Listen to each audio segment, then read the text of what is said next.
تو شیخ زبیر صاحب کہتے ہیں کہ اس نے میرے سامنے کھجور اور پانی رکھا تھا، میں نے کھجور ادھر ہی پھینک دی کہ تم نے اللہ کے نبی پہ جھوٹ باندھا ہے، جب تک یہ حدیث نہیں مجھے دکھاتے نا میں نے کوئی چیز کھانی نہیں ہے تمہارے گھر سے۔ کہا کہ ہاذا کذب، جھوٹ ہے، وہ کہتا ہے کوئی بھی نہیں۔ تو میں نے کہا رکھ دیا اسی گھر، میں نے کہا کہ لا اشرب شیئا ولا آکل شیئا انا فی بیتک ضیفک حاتب صحیح بخاری اخرج لک الا فلا آکل شیئا۔ تو اب وہ شرمندہ ہوا کیونکہ میں اس کا مہمان تھا نا۔ تو شیخ صاحب کہتے ہیں جب وہ بخاری لے کے آیا اس کے ہاتھ کانپ رہے تھے، یعنی امام تو تھا نا اندر۔ تو شیخ صاحب نے نکال کے 6251 نمبر حدیث کے پڑھ، اس میں اللہ کے نبی نے حکم دیا ہے جلسہ استراحت کا۔ انہوں نے بیٹے کو کہا کہ صحیح بخاری لے کے آ، یا بیٹا صحیح بخاری لے کے آیا تو میں نے نکال دی کتاب الاستئذان سے حکم نبی کریم صلی اللہ علیہ وسلم کا جلسہ استراحت کے بارے میں۔ تو اس کے ہاتھ کانپ رہے تھے جب اس نے اس کو لکھا، اس کے ہاتھ کانپ رہے تھے۔ مزے کی بات یہ ہے کہ صلاۃ و تسبیح کے طریقے میں بھی جلسہ استراحت ثابت ہو گیا۔ مزے کی بات ہے نا، یہ اس میں ایک مدنی پوائنٹ آ گیا۔ اچھا، اس سے بھی بڑھ کر فضائل اعمال میں، فضائل ذکر والے چیپٹر میں شیخ زکریا کاندلوی نے، تبلیغی جماعت والے، انہوں نے صلاۃ و تسبیح کا جو طریقہ لکھا ہے نا وہ یہی لکھا ہے سنن نبی داؤد سے، اور وہاں پہ جلسہ استراحت موجود ہے، اور عام حالت میں یہ جلسہ استراحت کے دشمن ہے، اور کہتے ہیں جی وہ ترمذی میں حدیث ہے کہ نبی علیہ السلام پنجوں کے بل کھڑے ہوتے تھے، وہی ساتھ امام ترمذی نے لکھا ہے، یہ روایتی صحیح نہیں ہے۔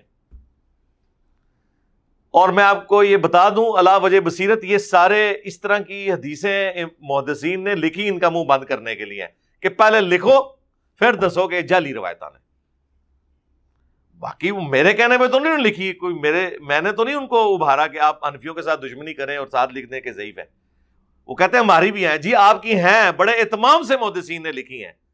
بغیر رفع الیدین والی حدیث بھی امام ترمذی نے لکھنے سے پہلے ہی 256 نمبر حدیث رفع الیدین کی لکھ کے عبداللہ ابن مبارک جو امام حنیفہ کے شاگرد خاص ہیں ان کا فتویٰ لکھا ہے، اور وہ کسی سند پہ نہیں ہے جو کراچی کا مفتی دھوکہ دیتا ہے کہ سند کی بات ہے، انہوں نے جنرل لکھا ہے کہ جو بھی رفع الیدین کرتا ہے اس کی حدیث عبداللہ ابن عمر والی ثابت ہے رکوع میں جاتے وقت اور رکوع سے اٹھتے وقت، اور جو رفع الیدین نہیں کرتا اس کی ابن مسعود کی حدیث ثابت ہی نہیں، انہوں نے اس حدیث کے متن کے اوپر بات کر دی، سند پہ نہیں۔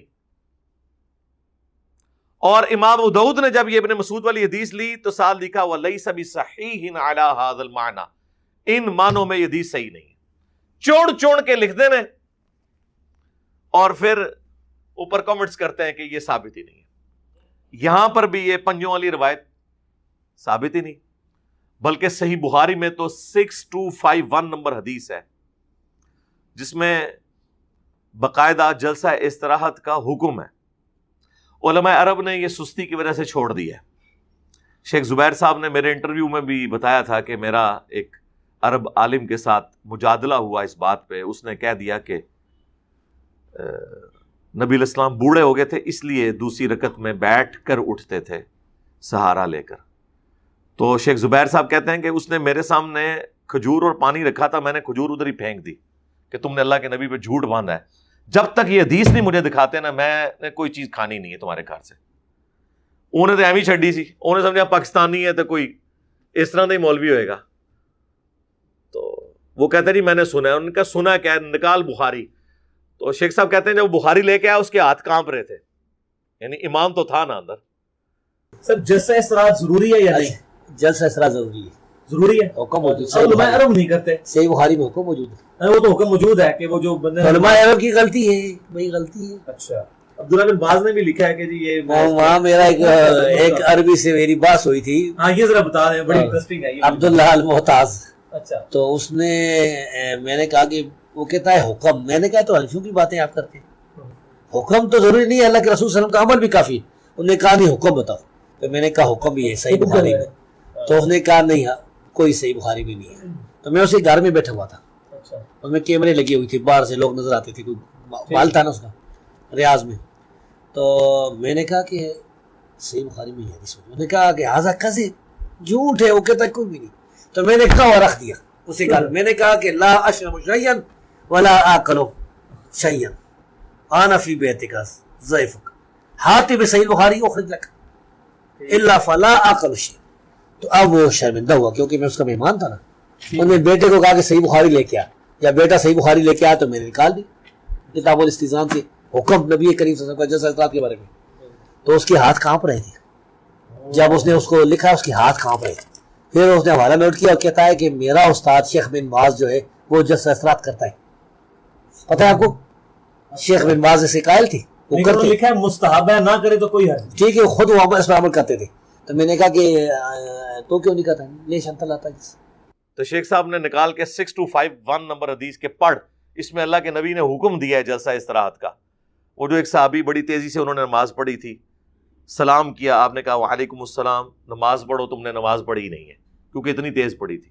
دوسری بار, تیسری بار, چوتھی بار اس نے کہا اللہ کے نبی مجھے نماز کا طریقہ سکھا دیں. تو آپ نے فرمایا کہ تسلی سے وضو کرنے کے بعد قبلہ رخ کھڑے ہو, پھر آرام سے اللہ اکبر کہہ کے نماز شروع کرو, پھر قیام بھی سکون کے ساتھ کرو, رکوع سکون کے ساتھ قوبے میں کھڑے ہو. ہر جو پوسچر ہے اس میں سکون کا حکم دیا. پھر فرمایا کہ پہلا سجدہ کرو, پھر 2 سجدوں کے درمیان سکون سے بیٹھو, پھر دوسرا سجدہ کرو, اور دوسرا سجدہ کر کے پھر بیٹھ جاؤ, اور پھر اگلی رکعت کے لیے کھڑے ہو. یہ نماز کی بریکیں ہیں جناب, 3 نماز کی بریکیں ہیں. ایک رفع الیدین, تیزی سے آپ کو نماز نہیں پڑھنے دیتی, یہ سنت. دوسرا سجدے میں جاتے وقت پہلے ہاتھ لگانا, اور تیسرا قیام کی طرف اٹھتے ہوئے جلسہ استراحت کرنا. اب وہ جب حدیث دکھائی تو وہ پھر مان گیا, کہتا ہے میرا استاد بھی جلسہ استراحت کرتا تھا. کون؟ مفتی اعظم سعودیہ بن باز, عبدالعزیز بن باز. لیکن پریکٹیکلی اس وقت سعودیہ کے جتنے علماء ہیں, انکلوڈنگ مسجد نبوی کا امام, حرم مکہ میں جو امام ہے وہ بھی, یہ لوگ اس سنت پہ عمل نہیں کرتے. جلسہ استراحت انہوں نے چھوڑ دیا سستی کی وجہ سے. یہ تو ہمارے سامنے ہوا ہے. ہونا تو چاہیے. عبداللہ بن عمر جس طرح کنکریاں مارتے تھے نا, جز رفع الیدین میں آتا ہے, جو لوگ سستی کی وجہ سے رفع الیدین چھوڑتے تھے, ان کو بھی ویسے کنکریاں مارنی چاہیے, امام کعبہ کو بھی اور مسجد نبوی کے امام کو بھی, کہ تمہارے ابا جی تو باقاعدہ لکھ کے گئے ہیں, اور ان کی تو خیر اوقات ہی کوئی نہیں ہے. صحیح بخاری میں 6251 نمبر حدیث ہے, نبی علیہ السلام نے جلسہ استراحت کا حکم دیا ہے.